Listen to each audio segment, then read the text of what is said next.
Hello! Welcome back to another devlog of The Secret Life of Dorian Pink, a narrative RPG where the devil has kidnapped your boyfriend Basil to cook for a festival.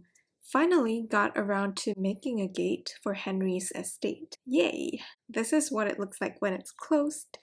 Does that look like a gate? I don't know. Let me know in the comment section because I am seriously considering just leaving it as it is because I'm not sure how to make a top-down vertical gate. Or just gates in general, really. I playtested the game more with an instructor from college again.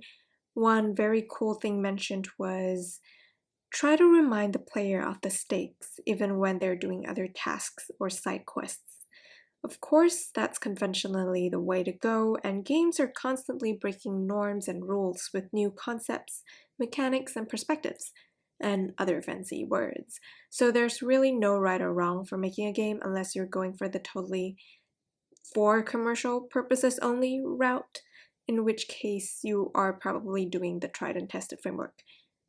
It boils down to what kind of message or experience you're trying to give the player or what you yourself would want to experience, because a lot of the times we're mostly making games that we ourselves wish existed in the world.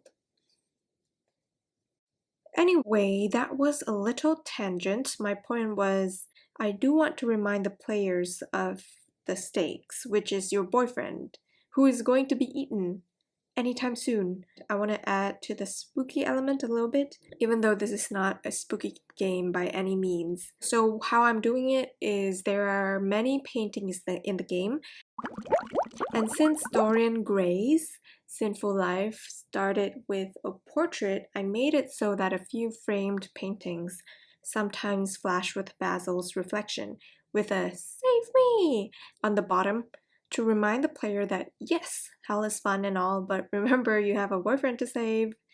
Next in the list to report on, you now get these shaky notifications once an item has been added to the inventory or when you need instructions for a minigame and so on. This was made with a control node with a tween in a separate scene, and it's instanced into other scenes whenever I need to show a notification, and it will free itself once the time is up. My last devlog, I talked about changing up the inventory completely. In the old inventory, the icons were in these boxes, and it made you really want to click on them, like a normal inventory box would. But in the Dorian Pink game, you don't really interact with the inventory. It's more to keep track of what you collected and what you have available to use in conversation with other NPCs. So instead of using big icons, the icons are now small pixel icons, and the text is more prominent. The main icons are also pixelated now, which stands out more than the old illustrated one. Someone in Discord also mentioned people probably don't want to sit through seconds of animation when interacting with UI, which made sense, so I made the open and close animations snappier. Oh, and I have been playing around with some rainbow particles. I shall not divulge much about the plot behind this. This looks like a rocket, this looks like I don't know, this reminds me of Barbie related things for some reason. This looks like glitter. I think the glitter is fun.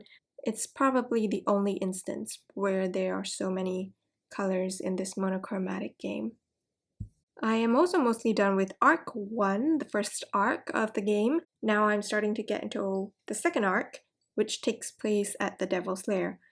In a previous devlog, I mentioned I was frustrated over pathfinding. I guess it's easy once you get the hang of it, as with most things. But the thing was, I just copy and pasted some code and customized some things, and it worked for moving some NPCs around to other positions.